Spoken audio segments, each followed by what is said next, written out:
Good morning students. कल जो हमने डिस्कस किया था how to solve system of linear equations by using the inverse of a matrix, ये हमने कल किया था, कल के हमारे लेक्चर में था। सो टुडे आज हम दोबारा इसको आगे करते हैं थोड़ा। देखिए आज का जो हमारा फर्स्ट क्वेश्चन है सॉल्व।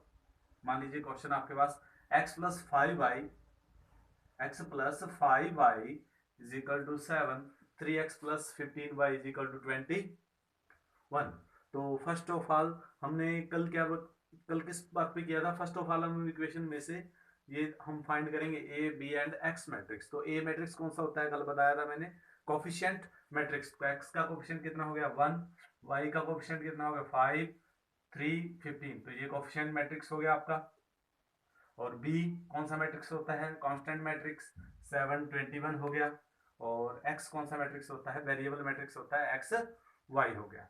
क्लियर? तो फर्स्ट ऑफ ऑल हम फाइंड करेंगे ए डिटर्मिनेंट। ए डिटर्मिनेंट है वो हमारा डिसाइड करेगा हमने किस वे जाना है, कौन से रास्ते जाना है, क्या हमारा आंसर आएगा। तो हमने डिटर्मिनेंट फाइंड किया। ए डिटर्मिनेंट 15 बन जाए 15, 5 3 15 इज इक्वल टू क्या आ जाएगा? 0। तो इस ए का डिटर्मिनेंट है वो 0 आ गया। तो that is concludes that A is singular matrix, क्योंकि सिंगुलर मैट्रिक्स का जो डिटर्मिनेंट होता है वो क्या होता है? 0। तो अगर किसी मैट्रिक्स का डिटर्मिनेंट 0 आ जाए तो उसका इनवर्स क्या है? एग्जिस्ट नहीं करता। अगर इनवर्स एग्जिस्ट नहीं होएगा तो उन इक्वेशंस का यूनिक सॉल्यूशन नहीं आएगा। तो A is non A is singular matrix हो गया। देखिए यहाँ पर singular matrix, A is singular matrix. So given system have no unique solution, यानी कि इनका सोल्यूशन यूनिक नहीं है। अब हमारे पास एक रास्ता बच गया, सोल्यूशन यूनिक तो नहीं है। तो अब हमारे पास दो बनते हैं, या तो सोल्यूशन मैनी सोल्यूशन है या फिर नो सोल्यूशन है। यूनिक तो है नहीं, या तो नो सोल्यूशन या तो सोल्यूशन है ही नहीं, या फिर मैनी सोल्यूशन है। तो इसके लिए हम क्या करेंगे? फर्स्ट ऑफ ऑल इसके लिए हमें फाइंड करना पड़ेगा एडजॉइंट ऑफ ए। तो हम एडजॉइंट ऑफ ए क्या होता है? Transpose of cofactor matrix. और कोफैक्टर फाइंड करेंगे पहले A11। A11 देखिए कितना आ जाएगा आपका? 15 -1 की पावर 2 प्लस ही हो जाएगा। A21 3 है, -3 हो जाएगा, क्योंकि 2 and 1 3, -1 की 3 यहाँ नेगेटिव हो जाएगा। A21 5 विद नेगेटिव साइन -5 हो जाएगा। ये 12 है, 1 2 12 कितना आ जाएगा? 3, 1 और 2 -3 की -1 की पावर 3 माइनस आ जाएगा, यहाँ पर -3 आ जाएगा। A22 ये रो छोटा और ये कॉलम छोटा, कितना आ गया? 1, -1 की पावर 4 प्लस ही होता है। तो ये आपके पास कोफैक्टर आ गए। और ये एडजॉइंट ऑफ ए क्या होता है? Transpose of cofactor matrix. तो first of all cofactor matrix लिखिए 11 12 21 22। इसका डैश कीजिए 15 -3 -5 1। तो इसका ये ट्रांसपोज आ गया। तो इसके लिए हम क्या करते हैं? ट्रांसपोज की हम मल्टीप्लाई करेंगे बी से। Adjoint of A multiply B. तो एडजॉइंट ऑफ ए की वैल्यू फिल कर दी और बी की वैल्यू यहां से फिल कर दी। 7 21 15 7 जा 121, या 21 5 जा 125 5 माइनस का आएगा, यहाँ प्लस का आ जाएगा 125, यहाँ माइनस का आ जाएगा। दोनों का सम करोगे तो क्या आएगा? 0। 3 7 जा 21, 1 7 जा 21। तो दोनों की जो मल्टीप्लाई है वो आ जाएगी 0 0। तो adjoint of B multiply adjoint of A into B is equal to क्या आ जाएगी आपके पास? 0 मैट्रिक्स आ जाएगी। सो नाउ देखिए हमारे पास क्या आ गया? Adjoint adjoint of A into B हमारे पास आ गई 0 मैट्रिक्स। क्या आ गई? 0 मैट्रिक्स। ये रिजल्ट हमारे पास आया था। तो देखिए यहाँ पर ये रिजल्ट आने के बाद अब देखिए हमारे पास दो रास्ते होते हैं। या तो ये इक्वल टू क्या आ जाए? 0। तो या फिर क्या आ जाए? Does not equal to 0। अगर ये डज नॉट इक्वल टू अगर इक्वल टू 0 आ जाता है तब हमारे पास वे बन जाता है मैनी सोल्यूशन। Many solution. और इस साथ में क्या आएगा? कंस्टिंटेंट। क्लियर? अगर डज नॉट इक्वल टू 0 आ जाए तब हमारा क्या आ जाएगा? No solution inconsistent in inconsistent आ जाएगा। क्लियर? अब हमारे पास ये रिजल्ट आया है adjoint of A into B is equal to क्या है हमारे पास? 0 आया है, 0 मैट्रिक्स आया। तो हम कौन से रास्ते जाएंगे? इस रास्ते, मैनी सोल्यूशन वाले रास्ते। तो हमारा आ जाएगा सो given system of equation inconsistent and have many solution and have many solution. Many solution, x की आप कोई भी वैल्यू फिल कीजिए या वाई की कोई वैल्यू फिल कीजिए, वो उस इक्वेशन, दोनों इक्वेशंस को क्या करेगा, सेटिस्फाई करेगा। एक्स की आप कोई वैल्यू फिल, यानी कि इसके मैनी सोल्यूशन आ जाएंगे। जो एक्स की यहाँ जो वैल्यू होगी वो आप उधर फिल करोगे, वाई की यही इसके सोल्यूशन आएंगे। के की आप जैसे जैसे वैल्यू फिल करते जाएंगे इसके आंसर क्या हो जाएंगे, सोल्यूशन क्या होते जाएंगे, चेंज हो जाएंगे। यहाँ नहीं, आपके यहाँ के की जो वैल्यू फिल करोगे उस पर डिपेंड करता है। तो answer depends on value of के। यहाँ एक्स की वैल्यू नहीं, के की जो वैल्यू आएगी वो एक्स की वैल्यू बन जाएगी, फिर वो यहाँ फिल करोगे। आप एक्स की वैल्यू अगर 1 फिल करते हो यहाँ, तो वाई की कितनी फिल करनी पड़ेगी आपको, 7 माइनस 1।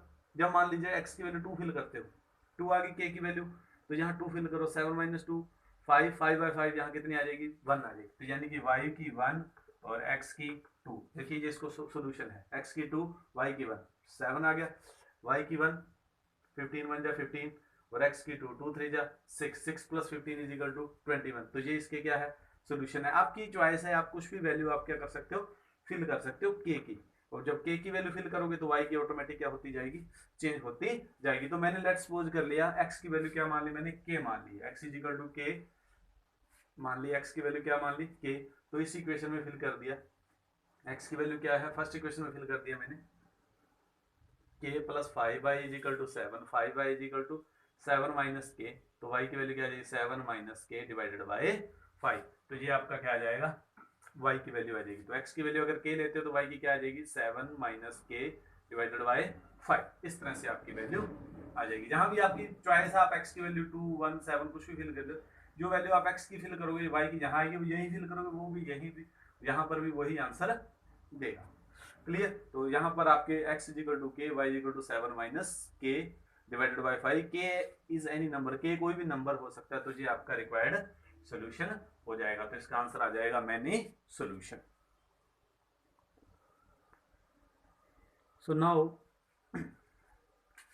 पहले तो हमारे पास इस तरह की इक्वेशन भी आ सकती है। देखिए a1 x b1 y c1 z is equal to 0, इसी तरह से ये इज इक्वल टू 0, इसी तरह से third equation is equal to 0, इस तरह से। तो इस तरह के क्वेश्चंस को हम कैसे सॉल्व करेंगे।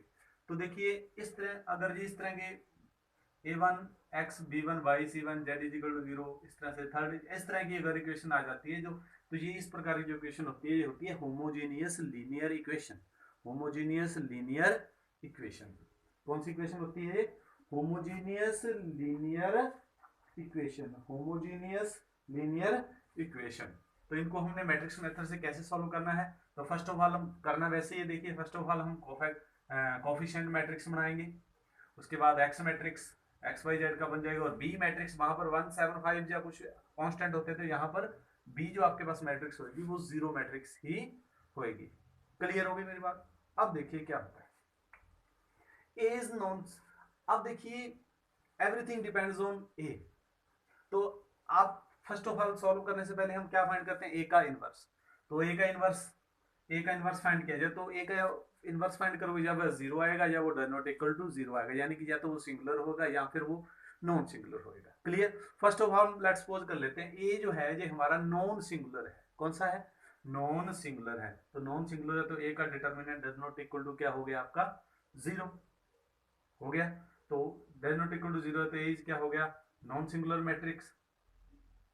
कौन सा हो गया, नॉन सिंगुलर मैट्रिक्स। और एक बात और सुनिए, ये जो हमारा सिस्टम है, हम इस रूप में हम क्या है देख सकते हैं, A X is equal to B, A X is equal to B, और ए हमारा क्या हो गया, नॉन सिंगुलर मैट्रिक्स हो गया। और नॉन सिंगुलर मैट्रिक्स का इनवर्स क्या करता है, एग्जिस्ट करता है। अब देखिए यहाँ पर एक्स की वैल्यू जो होती है वो होती है, नॉन सिंगुलर मैट्रिक्स के लिए यूनिक सॉल्यूशन हम फाइंड करते हैं, एक्स इज इक्वल टू क्या होता है, ए इनवर्स बी होता है। अब बी हमारा कौन सा है, जीरो मैट्रिक्स। कौन सा, जीरो मैट्रिक्स। अगर यहाँ वैल्यू ए इनवर्स की वैल्यू के साथ हम जीरो मैट्रिक्स की वैल्यू फिल करेंगे, ध्यान से देखिए, जीरो की वैल्यू फिल करोगे तो ये सारी वैल्यू क्या बन जाएगी, जीरो बन जाएगी, यानी कि जीरो जीरो, सारी वैल्यू आंसर जो आएगा हमारा जीरो मैट्रिक्स में ही आएगा। तो एक्स में कौन है, एक्स वाई जेड, तो यहाँ से हमारे पास जो कंक्लूजन आएगा वो एक्स की वैल्यू जीरो आ जाएगी, वाई की वैल्यू जीरो आ जाएगी, और जेड की वैल्यू भी जीरो आ जाएगी। X is equal to Y is equal to Z is equal to zero आ जाएगी। और इस सोल्यूशन को बोलते हैं ट्रेवल सोल्यूशन, ट्राइवल सॉल्यूशन बोलते हैं। क्लियर। जब a is does not equal to zero आ जाए, a does not equal to क्या आ जाए, जीरो आ जाए, और b की जो सारी वैल्यूज है जीरो जीरो, तो आप डायरेक्टली डिटर्मिनेंट फाइंड करके सीधा फाइंड करके लिख सकते हो x is equal to Y is equal to Z is equal to 0। आपको इनवर्स फाइंड करने की जरूरत नहीं है, क्योंकि इनवर्स पहले फाइंड करोगे और उसके बाद आप b से उसको मल्टीप्लाई करोगे तो आना तो 0 ही है। तो इनवर्स फाइंड करने की फिर को आपको कोई जरूरत नहीं है, आप सीधा डायरेक्ट लिख सकते हो। तो trivial solution is equal to x is equal to Y is equal to Z, तीनों की वैल्यू क्या होगी? 0 0 ही होगी। क्लियर। अब सेकेंड केस, a इज 0। अगर a का डिटर्मिनेंट 0 आ जाए, a का डिटर्मिनेंट क्या आ जाए? 0 आ जाए, तो हम क्या करते थे? a का डिटर्मिनेंट क्या आ गया? 0 आ गया, तो हम क्या करते थे? एडज्वाइंट ऑफ a की मल्टीप्लाई करते थे किससे? किससे करते थे? b से करते थे। किससे? b से। अगर वो 0 बन जाता, अगर वो एडज्वाइंट ऑफ अब देखिए a का हम कोफैक्टर मैट्रिक्स निकालेंगे, इनवर्स को एडज्वाइंट निकालेंगे, तो उसकी मल्टीप्लाई किससे करनी पड़ेगी? b से। तो b हमारी क्या है? 0 मैट्रिक्स, यानी कि वो जब हम एडज्वाइंट ऑफ a की मल्टीप्लाई करेंगे b से, यानी कि 0 मैट्रिक्स 0 0 से, तो वो सारा कुछ क्या बन जाएगा? एडज्वाइंट क्या बन जाएगा? 0 बन जाएगी, यानी कि 0 मैट्रिक्स आ जाएगी। Adjoint of a into B is equal to क्या बन जाएगी आपकी? 0 बन जाएगी। 0 बन जाए तो क्या होता है? मैनी सोल्यूशन होता है। और जहां होता है तो आपने इसमें इसमें करना नहीं है, आपने इसको समझना है। अगर डज नॉट इक्वल टू 0 बन गया तो x is equal to Y equal to Z is equal to आप 0 लगा दीजिए, ट्रायंगुलर सॉल्यूशन। अदरवाइज आप लिख लीजिए, अगर a does not a is equal to a का डिटरमिनेंट इक्वल टू 0 है, तो आप लिखोगे ax is equal to o। ये सिस्टम है जो आपको बनाया है, ax is equal to o have non trivial solution. क्या आ जाएगा? नॉन ट्रेवल सोल्यूशन आ जाएगा। क्लियर। और जी अगर ये केस हो जाए तो ट्रेवल सोल्यूशन, ये केस आ जाए तो नॉन ट्रेवल सोल्यूशन। और इसको नॉन ट्रेवल सोल्यूशन के लिए हम वही करेंगे, एक्स वाई जेड तीनों में हम मेरे पास इक्वेशन है, हम किसी एक्स वाई जेड तीनों में से एक को हम क्या मान लेंगे? के, और उनकी वैल्यू वगैरह फिल करके एक्स वाई जेड की आप वैल्यू निकालोगे किसकी फॉर्म में?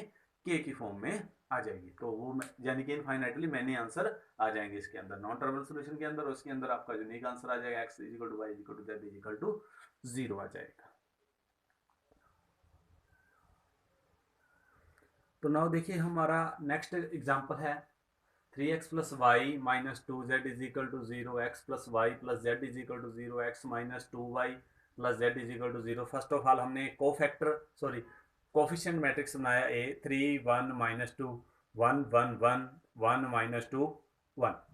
तो फर्स्ट ऑफ ऑल हमने फाइंड किया ए डिटर्मिनेंट 3। देखिए 3 जिस रो में आता है उस रो को छोड़ा, और जिस कॉलम में आता है कॉलम को छोड़ा, क्या बच गया? 1 1 माइनस 2 1। तो 1 1 जा 1, 2 1 जा 2, माइनस है, एक माइनस फॉर्मूले में पड़ा है, तो माइनस माइनस क्या हो जाएगा? प्लस। सेकंड एंट्री माइनस की होती है, तो 1 वाली रो और कॉलम छोड़ के क्या बन जाएगा? 1 1 जा 1, 1 1 जा 1 विद नेगेटिव साइन, और माइनस 2 जिस रो में आता है और जिस कॉलम में आता है छोड़ दीजिए, माइनस 2 माइनस 1, तो कितना आ जाएगा? 1 और 2 3 3 3 जा 9, सेकेंड एंट्री 0 हो जाएगी। थर्ड 2 और 1 माइनस 3 को माइनस 2 से क्या? Plus 6 is equal to 15। तो ये determinant is equal to 15 which is does not equal to 0। अब डिटर्मिनेंट अब डज नॉट इक्वल टू क्या आ गया?